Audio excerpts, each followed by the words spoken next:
Pour cette première, Frédéric, gros plan sur la nouvelle sortie de Beyoncé, Black is King, réalisée dans le plus grand des secrets. Ouais.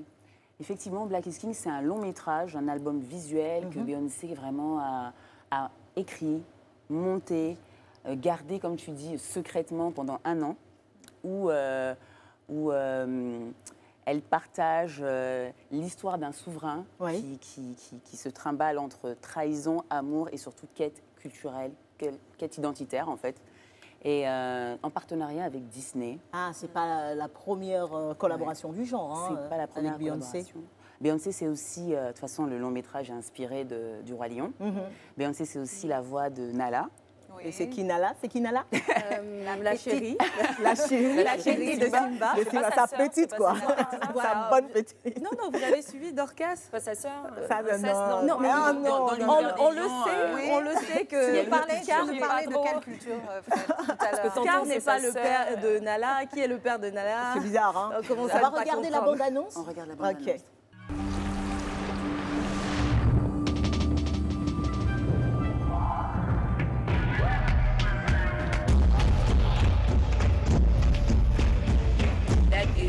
African way. You can't wear a crown with your head down. Nothing is complete on its own.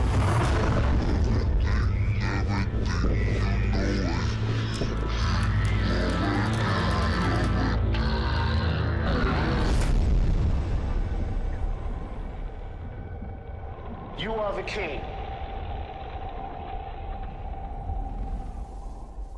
Wow, Black is King. C'est très puissant ce qu'on vient de voir. Il y a une vraie puissance culturelle africaine, j'ai envie de dire, dans ce qu'on vient de voir.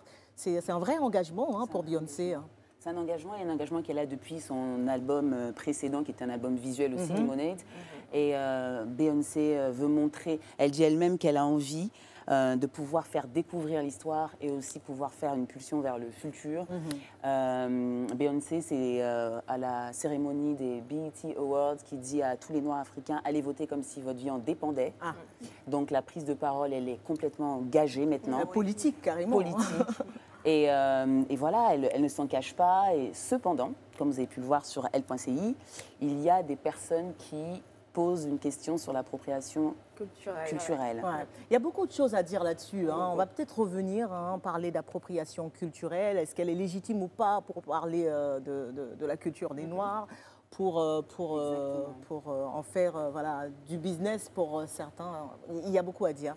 Sachant évidemment que Beyoncé a travaillé avec notamment beaucoup de stylistes et de créateurs africains. Exactement. Ivoiriens également. Ivoiriens. Elle a collaboré avec le Sénégalais. Rabia, je t'oublie pas. Il y a Tongoro, on a aussi Loza Maléambo, Yébé Design, La Falaise Dion, avec les Coris.